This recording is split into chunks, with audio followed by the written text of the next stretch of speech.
नमस्कार, स्वागत है आपका एबीपी न्यूज में। मैं अखिलेश आनंद हूं और अब शुरू होने जा रहा है वो शो जो आम आदमी की आवाज है, घंटी बजाओ। घंटी बजाओ का मकसद है आपकी समस्याओं की गहराई से पड़ताल कर आपको इंसाफ दिलवाना।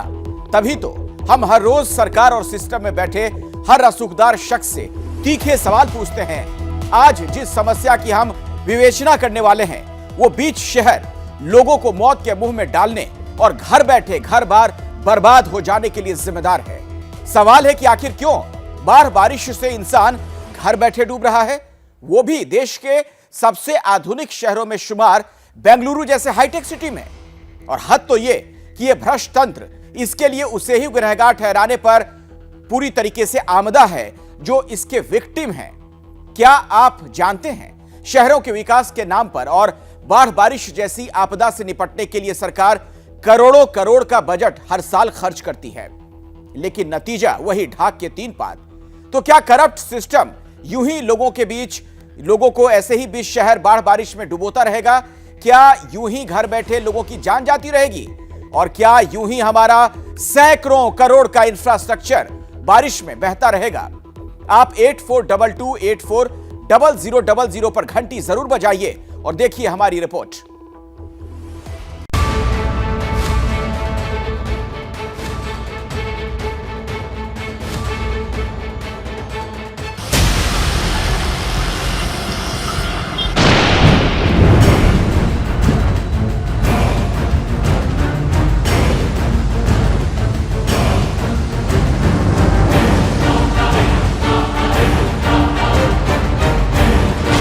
शहर में घरों में पानी, कैसी गलती घर में रहने वालों की।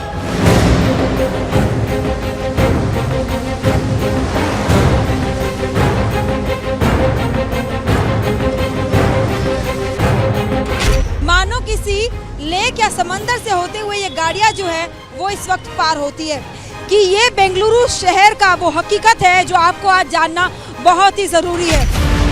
जलमग्न हाईवे, सड़कों पर पानी, कैसे गलती घर में रहने वालों की।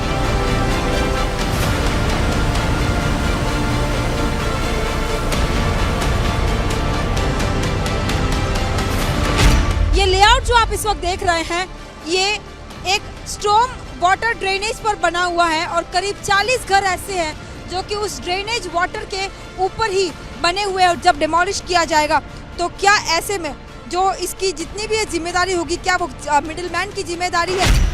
दरिया में बदला पूरा शहर, कैसे गलती घर में रहने वालों की।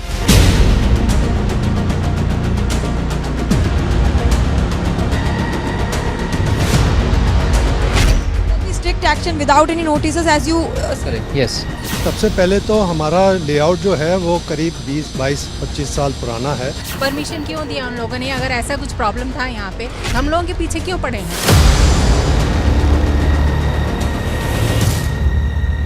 हम लोगों के पीछे क्यों पड़े हैं? और देश के साथ अपना दर्द बयां करती इस महिला का सरकार से ये सवाल बिल्कुल वाजिब है, क्योंकि इनके सपनों का घर तोड़ा जाने वाला है। हम लोगों के पीछे क्यों पड़े हैं? और वजह है शहर में हल्की बारिश से भी भर जाने वाला पानी, हर तरफ सैलाब।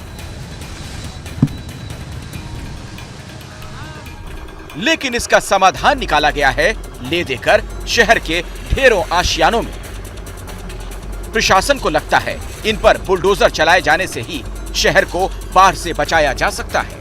ये बेंगलुरु शहर का वो हकीकत है जो आपको आज जानना बहुत ही जरूरी है। बेंगलुरु के वेलांदूर और सरजापुर रोड की ये तस्वीरें हैं जो इस वक्त आप हमारे स्क्रीन में देख रहे हैं।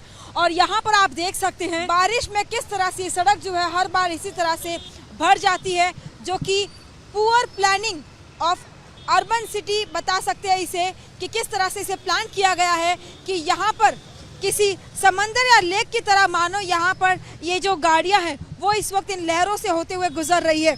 ये वो हकीकत है आईटी सिटी बेंगलुरु की जो आज आप जानेंगे कि आखिर क्या कारण है, आखिर किस किस का नेक्सस है जिसने आज world famous IT city Bengaluru को इस हाल पर लाकर खड़ा कर दिया है। बेंगलुरु वो शहर जहां पर पॉटहोल के कारण पहले ही आए दिन टू व्हीलर्स न जाने कौन किस दिन अपनी जान गंवाता है और कई लोग घायल होते हैं पॉटहोल्स के कारण।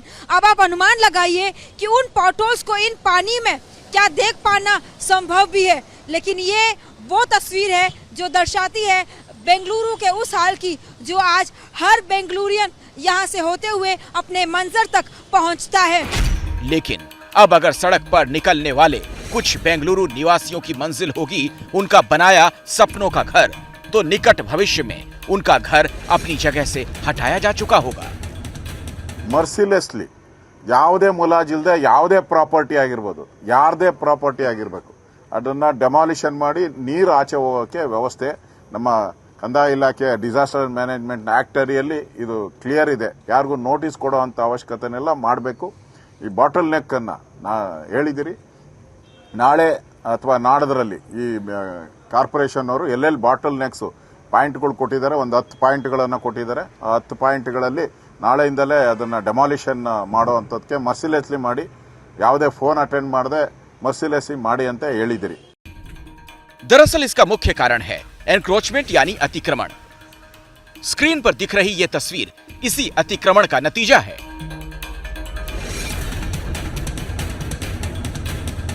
सरजापुर रोड पर मौजूद रेनबो ड्राइव लेआउट हर दूसरे दिन ऐसे ही पानी में डूब जाता है।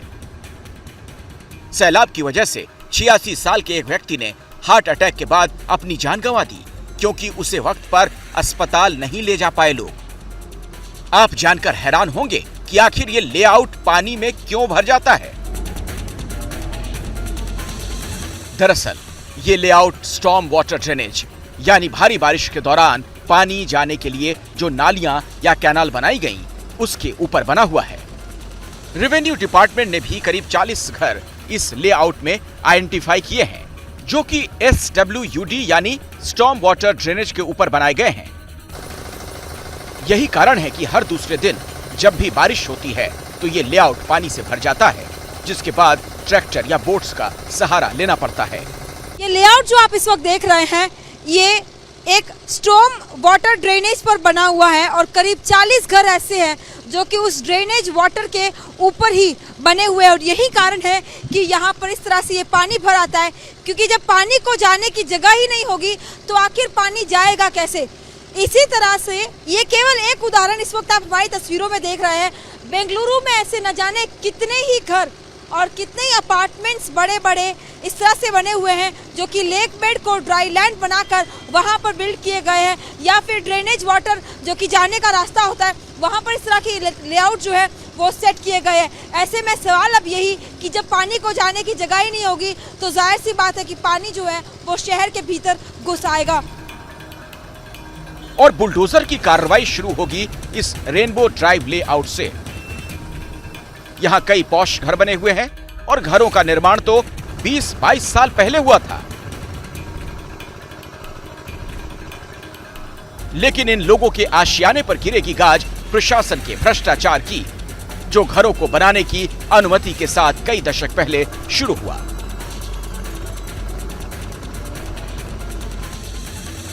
रेवेन्यू मैप पर इस रेनबो लेआउट को 2 SW ड्रेन यानी स्टॉर्म वाटर ड्रेन्स पर बनाया गया, जिसमें एक हलानाय का हल्ली लेक तो दूसरा जनसरंद्रा लेक की ओर जा रहे हैं। 2014 में केआरपुरम के तहसीलदार ने नोटिस भी दिया था कि अतिक्रमण हुई इन प्रॉपर्टीज को हटाया जाए। बिल्डर्स तो अपने घर बनाकर चले जाते हैं, लेकिन उसके बाद जो खरीदार होते हैं, जो कॉमन मैन मिडिल मैन होता है, वो अपनी तमाम जो जीवन भर की पूंजी होती है उसे जमा कर अपने घर को खरीदता है। लेकिन उसे ये अंदाजा नहीं होता कि आखिर जो घर है वो क्या वाकई किसी लेक बेड पर या किसी स्टॉर्म वाटर ड्रेनेज के ऊपर बने हुए हैं और भविष्य में उनके घर की हालत कुछ ऐसी होगी। इस बीच सरकार ने अब ये फैसला लिया है कि जो प्रॉपर्टीज वाटर जाने के रास्ते को रोकती है उन्हें डिमोलिश किया जाएगा। ऐसे में एबीपी न्यूज का सबसे बड़ा सवाल यही कि अगर इन घरों को डिमोलिश करना ही है तो आखिर इन घरों को बनने क्यों दिया गया। दरअसल BBMP यानी बेंगलुरु महानगर पालिका की हालिया रिपोर्ट के मुताबिक शहर की 204 झीलों में से 184 झीलों पर अतिक्रमण है, यानी सिर्फ 20 लेक सी एनक्रोचमेंट से बची हुई हैं। करीब लेक 6000 एकड़ की हैं, जिसमें 941.67 एकड़ पर एनक्रोचमेंट हो चुका है। वहीं सरकार अभी तक केवल 30 एकड़ पर ही इंक्रोचमेंट हटा पाई है। एबीपी न्यूज इन्हीं में से एक जगह पर पहुंचा, जो है रेनबो ड्राइव। और अब उस इलाके की तस्वीर से समझिए कि कैसे स्टॉर्म वाटर ड्रेन से शहर में भरने वाला पानी सरकार के मुताबिक झील में ना जाकर अतिक्रमण की वजह से शहर में ही रुक जाता है।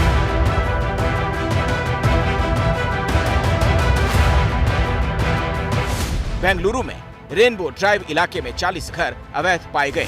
तो देखिए इनसे कितनी दूरी पर है ये झीलें। आप देख रहे हैं कुछ ही दूरी पर मौजूद हाला नायका हल्ली झील, और इसी के साथ जनसंद्रा झील भी यहाँ होनी चाहिए थी, जहाँ तक रेनबो से निकलने वाली स्टॉर्म वाटर ड्रेन्स पहुँचती हैं। लेकिन अतिक्रमण की वजह से गूगल मैप तक में झील नजर नहीं आती। आप डॉटेड लाइन से अंदाजा लगा सकते हैं कि यहाँ भी एक झील थी। सबसे पहले तो फ्रेंड्स ऑफ लेक्स के राम प्रसाद से जानते हैं कि कैसे साल दर साल बेंगलुरु में अतिक्रमण बढ़ा है, जिसका नतीजा ये है कि शहर में पानी भर जाता है।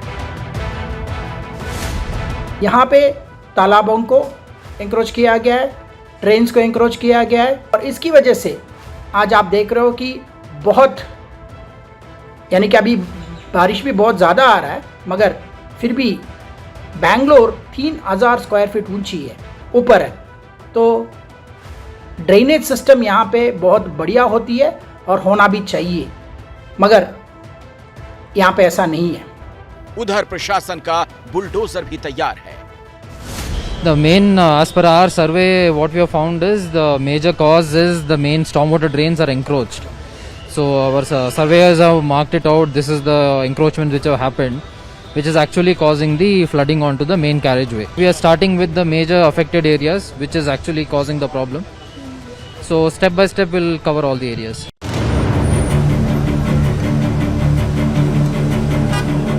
रेनबो ड्राइव इलाके में करीब 430 प्लॉट हैं और यहाँ करीब 265 लोग रहते हैं। इनमें से 40 परिवारों के घर प्रशासन ने तोड़ने के लिए चिन्हित किए हुए हैं, जबकि यहाँ रहने वाले बाशिंदे जाहिर है घबराए हुए हैं, नाराज हैं और कुछ तो मानने को तैयार नहीं कि बाढ़ इनके आशियानों का नतीजा है। Because there is, as per the new CDP of Bangalore, there is nothing, no water path on this side. Okay, so it's a very 1930, map or something. They are referring to. So as far as residents are concerned, there is nothing in that. Okay, what? Because government has realized that it is not a primarily because of this drain issue. It is primarily because of the lake overflow issue, and our layout entrance is at a lower level than the Sarjapur road, which has become much higher. So government is making a separate drain from our layout with a new culvert for water to go out. Okay, so that is the first thing which government is working on, and we are thankful to government for doing that. Okay, because the front part is getting affected. Okay. और देखिए बात ज्यादा हैरान क्यों करती है। बेंगलुरु की बात की जाए तो हाईटेक सिटियों में शुमार है, और सबसे बड़ी चौंकाने वाली बात कि जब इस तरीके से वहां पर निर्माण का काम हो रहा था, जिसे इलीगल कंस्ट्रक्शन बताया जा रहा है, तब प्रशासन ने कोई कदम क्यों नहीं उठाया। अब इस तरीके से सख्त कार्रवाई की बात क्यों कही जा रही है।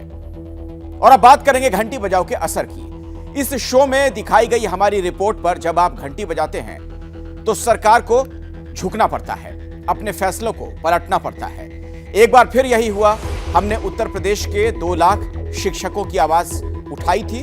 उनकी सैलरी से बीमा राशि के नाम पर काटे जा रहे पैसों को लेकर हमने सरकार से सवाल पूछा था। इसके बाद सरकार ने यह माना है कि जो राशि काटी जा रही थी वो गलत है और तुरंत प्रभाव से इस पर रोक लगाई गई। ये रिपोर्ट हम आपको दिखाएं उससे पहले जो हम बेंगलुरु की बात कर रहे थे, किस तरीके से वहां पर अतिक्रमण की वजह से अब सख्त कार्रवाई की बात कही जा रही है, हम दिखाते हैं। जहाँ तक हमने सुना है और गवर्नमेंट एजेंसी से ही सुना है, और उनके मैप्स वगैरह जो हम लोगों ने, हमारे लोगों ने देखे हैं, उधर में कोई कालवे नहीं है। अब ये लैंड जरूर इरिगेशन वाला लैंड था, तो इरिगेशन लैंड में ज़रूर लोग पानी डाइवर्ट करके इरिगेशन करते हैं, लेकिन इसका मतलब नहीं है कि मेन कालवे पास हो रहे हैं। परमिशन क्यों दिया उन लोगों ने अगर ऐसा कुछ प्रॉब्लम था यहाँ पे। फर्स्ट ऑफ ऑल ये राज कालवे जो भी कालवे हो तो कुछ भी नहीं है यहाँ पर। दिस इज, अगर ऐसा ही है तो जो लोग लेक ऑक्युपाई करके उसको भर के उसमें क्या कहते हैं, मतलब जानबूझ के वो लोग करते हैं, उसके ऊपर इतनी बड़ी बड़ी बिल्डिंग बनाते हैं। They should see them first, why are they after us, हम लोगों के पीछे क्यों पड़े हैं। what is blocking the water? It is Sarjapur Road which is blocking the water, not the house. What should be demolished? Demolish the Sarjapur Road. और अब सुनिए इस बीबीएमसी कमिश्नर का क्या कहना है। Already the Tahsildar has issued notices to them to produce any records to ascertain whatever they're claiming. But our survey records show there are two lakes, the major overflow canals which are there are passing through that particular layout. So we are taking steps to make that canal there. Have there been any notices from your side as well? Tahsildar is a competent authority because it's Raj Kalve comes under the revenue department. So already they have initiated the process.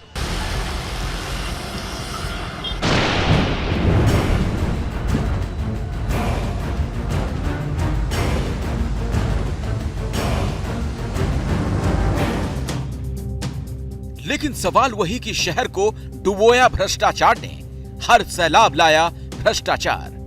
और अब इस बाढ़ का खामियाजा भुगतेगा एक आम इंसान, एक शहरी जो देता रहा टैक्स, लेकिन भ्रष्ट सिस्टम की सीमेंट से अनजाने में बनवा लेने वाला घर अब उस पर चलेगा बुलडोजर। बिल्डर्स अपना पैसा लेकर चले जाते हैं। ब्यूरोक्रेट्स और पॉलिटिशियंस का नेक्सस भी सीधे तौर पर सामने दिखाई देता है। लेकिन यहाँ पर अगर कोई इसकी सबसे ज्यादा प्राइस अगर कोई पे करेगा तो वो कॉमन मैन होगा। क्या जब डिमोलिश किया जाएगा तो क्या ऐसे में जो इसकी जितनी भी जिम्मेदारी होगी, क्या वो मिडिल मैन की जिम्मेदारी है? ये एक बड़ा सवाल। और इन तमाम घरों को आखिर डिमोलिश अगर किया जाएगा तो क्या सरकार इसका कॉम्पनसेशन पे करेगी? और घंटी बजाओ की एक खबर का कैसे बड़ा असर हुआ है, जिसका जिक्र थोड़ी देर पहले मैं आपसे कर रहा था। अब आपको वो रिपोर्ट दिखा देते हैं।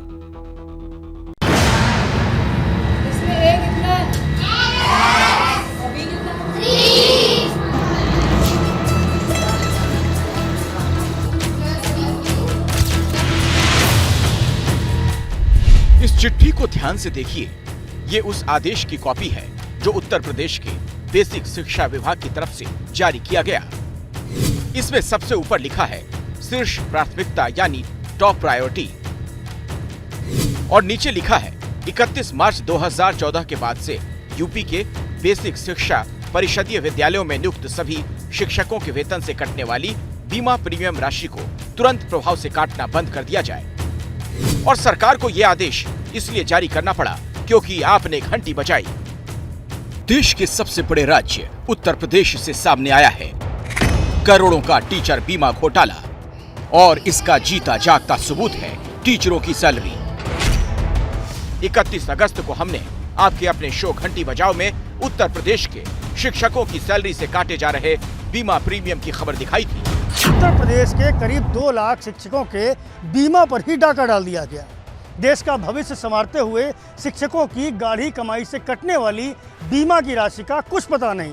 ये धोखाधड़ी कुछ और दिनों या महीनों से नहीं बल्कि पिछले 8 सालों से चल रही है। एबीपी न्यूज ने जब इस मामले की पड़ताल शुरू की तो तमाम शहरों में हमारी मुलाकात ऐसे शिक्षकों से हुई जिन्होंने हमें बताया कि उनकी सैलरी से ग्रुप इंश्योरेंस के नाम पर 87 रुपए काटे जाते हैं, लेकिन इतने सालों से उन्हें कभी इंश्योरेंस का कोई फायदा नहीं मिला। वेतन से ही कटते हैं 87 रुपए, हर महीने कटते हैं 87 रुपीज़। सर अभी आज सच तो कोई लाभ मिला नहीं है, लेकिन मंथली कटते हैं ये 85 या 87 रुपीज़ हर महीने हमारी सैलरी से कट जाता है। इस पैसे का कहीं पर भी कोई लेखा जोखा नहीं है कि ये पैसा कटकर आखिर जा कहाँ रहा है। पैसा आपका कट रहा है, क्या वो बीमा कंपनी के पास पहुंच रहा है? पहुंच रहा होगा, विभाग जब काट रहा है तो कब पहुंचेगा। इंश्योरेंस तो बहुत ही ज़रूरी है, जो हम खासकर टीचर्स के लिए या किसी के लिए भी इंश्योरेंस, कभी भी कोई आकस्मिक घटना होती है तो वो बहुत बड़ा सहारा होता है टीचर्स के लिए। लेकिन जब तक शिक्षकों को इस बात का पता चला कि उनकी सैलरी से हर महीने काटे जा रहे 87 रुपए सिर्फ सरकार का खजाना भर रहे हैं, तब काफी देर हो चुकी थी। पिछले 8 सालों में यूपी के 2 लाख शिक्षकों की सैलरी से करीब 208 करोड़ रुपए काटे जा चुके हैं। अभी कितना? जहाँ ए है वहाँ क्या आएगा? बी आएगा। करोड़ों की इस रकम का क्या हुआ? आखिर क्यों ये पैसा काटा जा रहा है? इन सवालों के साथ जब हमने 31 अगस्त को घंटी बजाओ में खबर दिखाई तो 48 घंटे के अंदर सरकार बैकफुट पर आई। इसीलिए सिर्फ 2 दिन के अंदर सरकार को टीचर्स की सैलरी से काटे जा रहे बीमा प्रीमियम को तुरंत प्रभाव से रोकने का आदेश जारी करना पड़ा। इस फैसले से वो लाखों शिक्षक खुश हैं जो इतने सालों से अपनी सैलरी का एक हिस्सा बिना किसी कारण के कटवा रहे थे।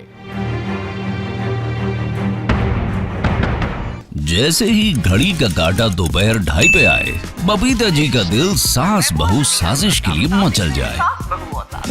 और ये है इनकी बहू, पूरे दिन ऑफिस की टेंशन हो जाए गॉन जब ये करें अपना फेवरेट शो फ्री टाइम पे ऑन। इनकी तरह आप भी देखिए अपना फेवरेट शो अपने टाइम पर और डाउनलोड कीजिए एबीपी लाइव ऐप अपने स्मार्ट टीवी पर।